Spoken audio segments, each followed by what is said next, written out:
It feels so good to say that. Hey, we've got exams going on, so sorry, we haven't really done anything for the last couple days. Our grades are more important than our channel. Yeah, this is a side hobby. I'm sorry, exactly. Yeah, but, you know. Yeah. Exams. Well, sorry, not sorry. Sorry, not sorry. But I'm willing to break that for Zelda. So, hold on, real quick. I know this is like a preview trailer for what was it like? What did it air before? Because I saw it in the. Okay, this is for the Game Awards yesterday. Which congrats Overwatch for winning Game of the Year. How dare you win against Uncharted 4? How dare you, Overwatch? I looked the other day. Right, I haven't played Overwatch in a week. I looked at my statistics on Master Overwatch the other day. I have 82 hours on Overwatch. I played a lot of Overwatch. Well, that's more than I've played most of my favorite games. Yep. That's more than most of my Pokemon games. Jesus Christ. Okay. No, but I mean, congrats Overwatch for winning. But yeah, so Game Awards. Congrats Pokemon Go for winning a couple of awards too. Which sure. Game Awards. But if you were paying attention to before they started, they showed a new Zelda trailer. Nintendo kind of just snuck that in there. Yeah, they're like, oh yeah, here's.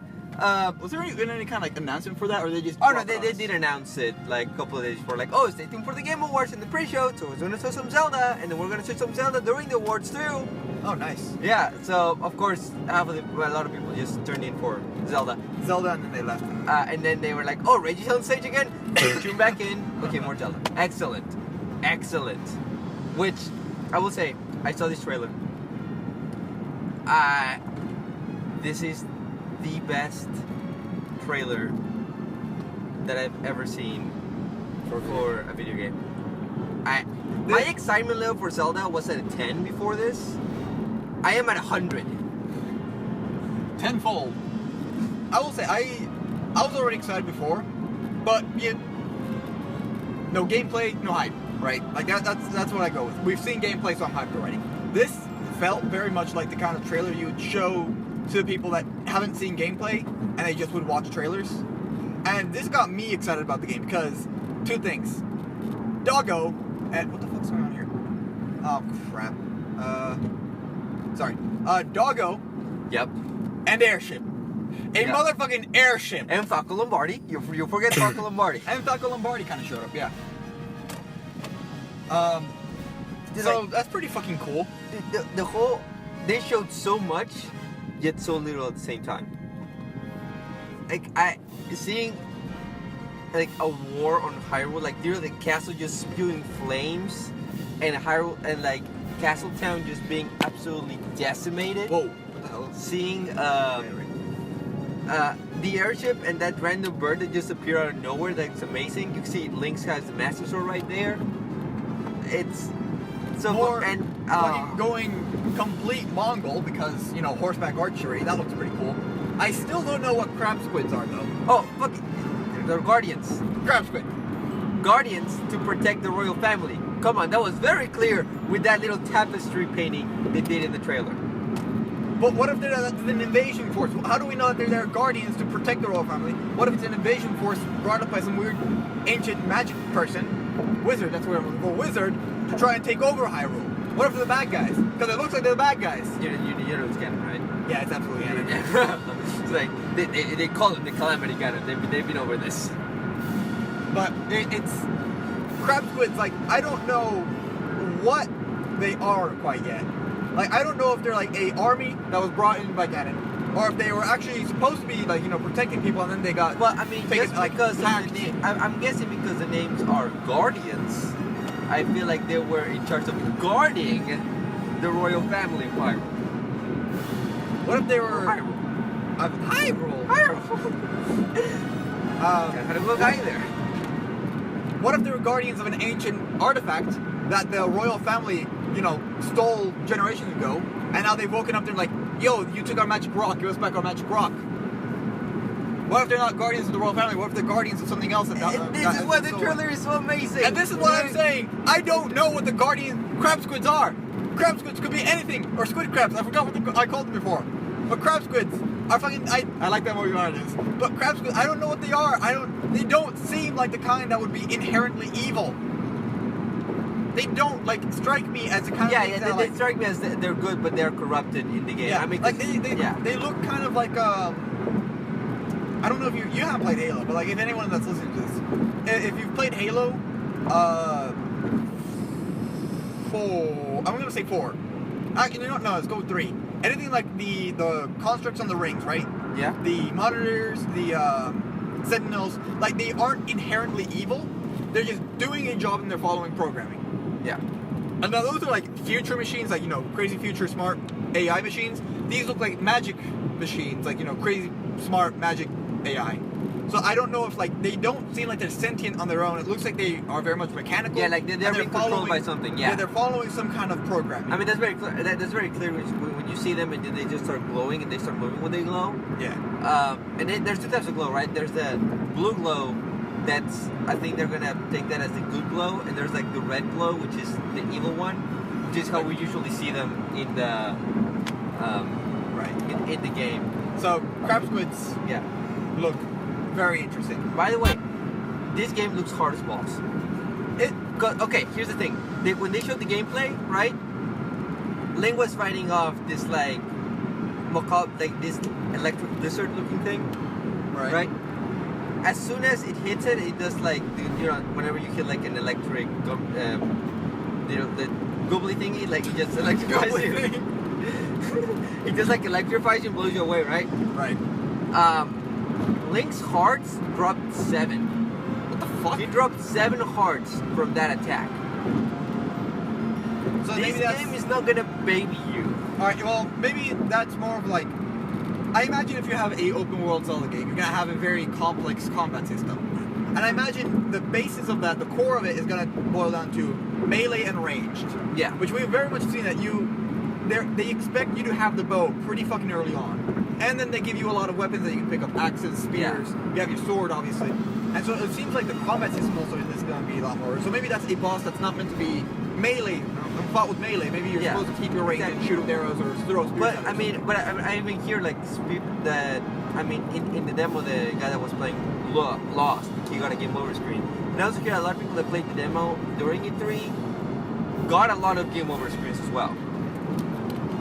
I feel like there's just a lot of that probably comes down to a learning curve. I imagine it. I'm okay with a hard game. I love a difficult Zelda. Now, if it's a difficult Zelda and the fact that everything just kills you instantly, that's not a difficult game. That's bullshit. The only like exception to that is like old school Nintendo. No. I'm like really. Yeah, like even the demo that they just showed, like, you know, aside from the trailer, there's this like giant, like, it's not a giant Macaulay, it's like a big kind of skinny Macaulay, right? So taller than most. And so naturally the guy just throws a bomb at it, you know, at a distance, he gets bombed, and I don't have to worry too much about it, right? Right. The enemy was literally going around the bomb. He was staying out of range of the bomb until he got to you.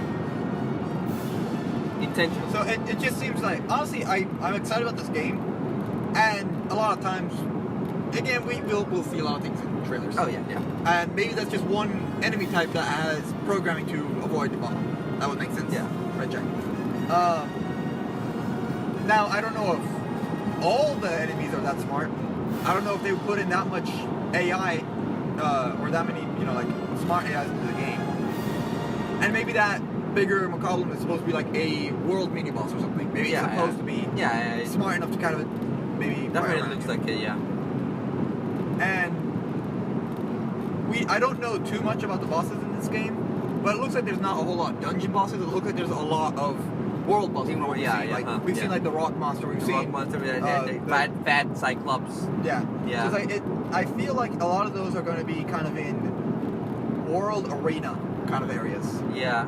Right, where it's like obviously you come into a clearing that doesn't have a whole lot else. Boss is in the middle. You walk up, you start attacking. You start the boss fight, and if you leave the arena, it kind of resets maybe. So I feel like maybe those are going to be the ones that are going to have a lot of different, like their attack patterns are going to be programmed. They're going to be smarter against you.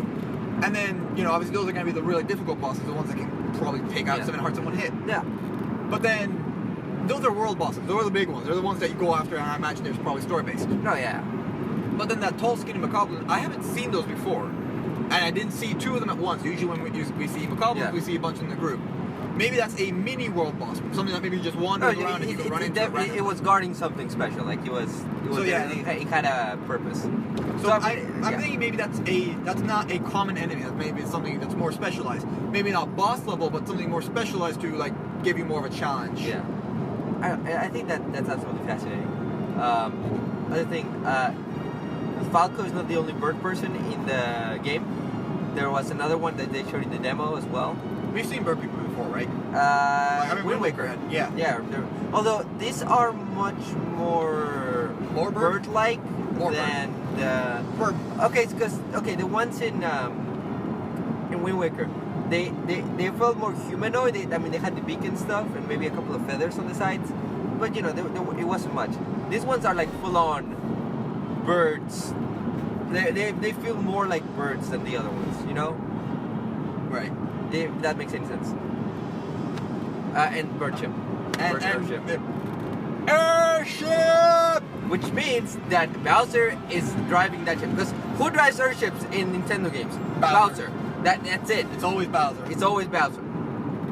So confirm Bowser is the end boss of Zelda Breath of the Wild. Move away, Gavin. Alright, now I'm just going to say this real quick, right? Any game that has an airship in it is instantly better in my opinion. Really? Fucking, Just Cause 3, I think it's second DLC. Wait, hold on, was it the second or the first? I don't remember. But one of the DLCs literally added in a new zone. That zone was just an airship and the surrounding little fleets around it. And that was a ton of fun because to kind of, it's a Just Cause game, obviously. Yeah. So to go around, they give you a jetpack. You literally just turn into Iron Man with a jetpack and a rocket launcher. So, what about Infinite? Airship. What about Infinite? Airships. So many airships. Airships, yeah. I love airships. More airships. Fuck regular ships. That's boring. Airship. Yeah, airship is amazing. So yay! And then we get to the character with boobs. There's a character that has boobs in this game. We don't know who she is. It's just we didn't see a face, just tits. Yeah. And a hand, which is kind of weird. And hair. Some hair. And some hair. Now no clue who that is. I don't know. Probably story based. I might guess. Now, is that it's Zelda, but it could also be Impa, it could be from a Link, it could be a lot of things. This could be a Link Gold's official main series debut, maybe? Yeah, maybe, hopefully. I mean, some people get really pissed off, like, I don't care, that's fine with me. I'm gonna play as main Link anyway, so I don't care. Yeah, I mean, we got confirmation from Nintendo that you can make your character male or female, right? No. No? Oh, okay. I remember there something about it being some kind of character creation being added. I don't know. But I mean, if there is a female Link that you can play as, and obviously some girl gamers want to play as girls, it's understandable. I don't play as a girl because I'm not a girl. And, I get it. So I mean, I understand wanting to, or having that kind of girl option for people that want to maybe play as a girl. I mean, games have done that forever. Saints Row, you can switch mid-game between guy and girl. Point is, it's okay. I don't care. Yeah. Oh, let's try this. We finally saw NPCs and towns. Oh yeah. By the way, if you saw in the trailer, you look closely. There's a scene where Link is fighting alongside another character. I did not know there was another character that was fighting, like in the background. He was fighting a Macaulay, whilst Link was fighting another one on the foreground. Now, do you think that could be a random encounter? That if, as you're walking around the wild, you might see NPCs fighting off monsters, and if you help out, you get a reward? I don't know. See, because I don't feel like they would have a follower system, because then you're basically just Skyrim, right? Yeah. But if you have a random encounter where some guy is fighting off monsters, and you go out to help him, and he rewards you, that would make sense, because that might be a way to get resources. That would make sense, or like escorting mission or something like that. No, don't you dare say escort mission, because fuck escort missions. No game has ever done escort missions correctly. The only one that's ever come close is Resident Evil 4, and even that was, bitch, let's go, bitch, get in the trash can. That was it. Twilight Princess was not that bad on that. No, fuck escort missions. But no. Okay. No. Anyways, you're helping a character. Well, you're helping a character. If you run onto a guy being attacked by monsters, help him out, get some resources. Maybe he'll make you a pie. I don't know. Yeah, who knows? Maybe he'll be a nice juicy steak for you to replenish 7 hearts that you lost from getting attacked from one enemy. Now, big question. How do you think that you're going to get more heart containers? Because usually it's beat dungeon, progressing story, get more hearts, right? I will guess that probably some of the shrines might have some heart containers. Do you think that maybe... Or do you just find them in the wild? Just finish certain points in the story or side quest, and here's a heart container, take it. Now, alright, have we seen dungeons yet? We've seen shrines. We've seen only shrines. So we haven't seen anything like you get into a cave, you fight through enemies, you fight a boss. Which I would be fine with not seeing dungeons until either very close to release of the game or until I have the game. I'll be fine if they keep that. The only reason I bring this up is because obviously if you're gonna have dungeons, they're not gonna be linearly connected. Oh no. So I feel like what they might do is maybe have a difficulty curve on dungeons. Like this is an easy dungeon, this is a mid-game dungeon, this is a really hard late-game dungeon. Come prepared, right? Yeah. And I feel like maybe if those have heart containers or other useful items, upgrades and stuff at the end of them. Like I know shrines have like magic upgrades, but maybe if like at the end of one of the hard dungeons you get like a super upgraded bow or something. Oh yeah. No, I see that. I seen when you look at Hyrule Castle from afar, right? You see 4 pillars with the same glowing red, pink color that Ganon and the Guardians have. So a lot of people have speculated, maybe those are like, you gotta kind of turn those off by going to a dungeon. Like, I go to the, say the east dungeon. I beat the dungeon there, beat the boss, turn off that side, so now that kind of protect, guess. I'm just guessing, right? Protective shield around the castle when up on one part of it is off. Now you go to more of the game, more story, you go to another dungeon, okay, now we're gonna turn that part off. And then just add everything else. Yeah. Or add 4. Just not really on infinitum since we know exactly how many pillars there are. Yeah. But I mean, I was just saying because I imagine, there's got to be a story in there, and of course, you're gonna have objectives. Skyrim had a story and objectives, but you could also say fuck that and do anything else. Oh yeah. So I imagine this is gonna have the same kind of deal, and even like in Skyrim, there are caves and towns and like there are little mini dungeon things that you have to kind of occasionally do. There's fortresses if you know where to look for them. But it's like, you have these things that you have to kind of get through to get through the story as well. Yeah. But then there's also side things that aren't connected to the story at all. And there's several caves that are just a bandit hideout. You go in there, you kill everyone, you get some loot at the end of it. It's not a side quest, it's not main quest, it's nothing, right? And I'm just thinking, like, if Breath of the Wild has story dungeons, I imagine they're also going to have completely unrelated side dungeons that you can do just as kind of you want an upgrade, or maybe there's like something that you need to do in there otherwise. Yeah. I can't imagine that they'd only have 4 main dungeons and a ton of shrines, because then at that point you're running around the overworld, and if you don't really get a change of scenery, that I imagine that's kind of gonna get boring. Yeah, I love Skyrim. I get bored of seeing mountains and plains everywhere. Occasionally I'll just go into a cave because I want to see something. You have a very vast and different looking ones. We might even have different seasons in the game. We saw autumn in the trailer. We've seen snowy mountains. We've seen just rocky mountains. We've seen like deserts, rivers, plains. We've seen a lot of different, settings in Hyrule. Right. I'm just saying, like, I feel like at its core, right, Zelda is kind of a dungeon crawler, right? It's like you've always had an overworld. You've had Hyrule Castle, you had Skyloft. You always have these areas that count as kind of a point between dungeons. But at the end of it, it's almost always about get through this area, fight the boss, get the key, go to the next one, right? So I can't imagine that they'd 100% ditch that for the open world thing. I'm sure with how big it is, you can kind of, it's like, oh, I'm tired of the plains, I'm going to go to the mountains. I don't like the mountains anymore, I'm going to go to the ocean. I don't like the ocean anymore, I'm going to go fuck off to the castle or something, I don't know. But I feel like you still kind of, even with the open world aspect, you still need some direction for the story to take. Oh yeah.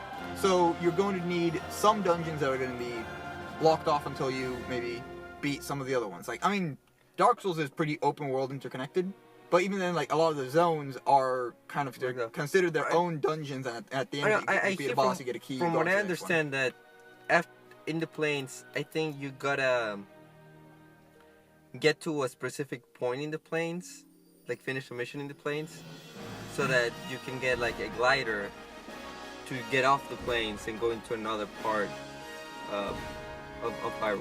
Yeah, but I'm still like. So I mean, yeah, you so still then, got those. Now the open world aspect is kind of being chopped up then, because now you've got boundaries between them and you don't have smooth transition. That's what I mean. Like, that's why I hope they have like certain dungeons. It's like, oh, just go into these caves in the plains, kill the boss at the end of it. Maybe it's a giant spider, because it's always a giant fucking spider. We're gonna say giant spider. You know that. Fuck spiders. We always get one. Get spider. How long did it go? By the way, we said like 15 minutes. I think we're going 20. Yeah, we're going 20. Fuck. Let's keep going. So it's like, but all I mean, like, I don't want there to be like. The reason I hope there's some dungeons is so that the open world aspect doesn't get killed. Like, take Xenoblade Chronicles for example. Yeah. Right. Like, you can run from the beginning area all the way to the hardest continent in the game. No problem. You can go between them instantly. Yeah. You're gonna die in between because everything scales up with level. The enemies in the area scale up and they will kill you. But you can still run between them. There's no like there's no loading screen, there's no giant invisible wall. You can still go between them. But in each of those continents there's still like little side, like there's sub areas and sub kind of almost dungeon kind of places where you have bosses you need to kill. There's, you know, things that you need to go on and do. And speaking of, I need to go finish that game. So it's like you still have a open world, but the objectives are contained in smaller kind of sub areas inside of the major continents. I feel like there's objectives like in every single area, right? Right. It's just, that's what I mean. Like, if I want to, when I boot up the game, I'm going to try and run to Death Mountain immediately. It's going to start me off in the plains or on the ocean shore. I'm going to run for Death Mountain. If I don't get there, I'm going to be disappointed. No, actually, but I feel like the plains.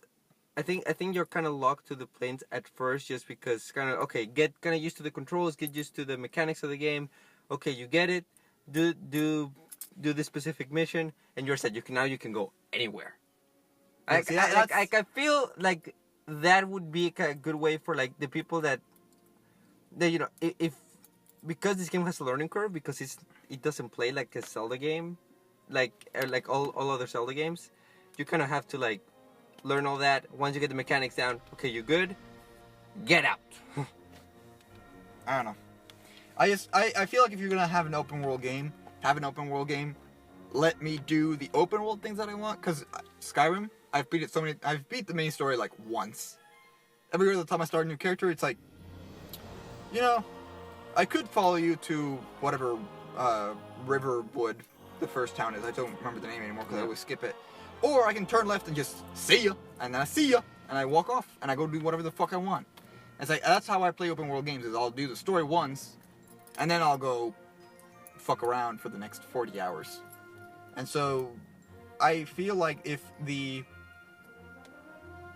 after you beat the story, depending on how good the post game is, if I boot up the game again, and start a new file, and I'm stuck in the plains for the first, like, hour and a half, that might leave a bad taste, and I'm just worried about the replay value, right?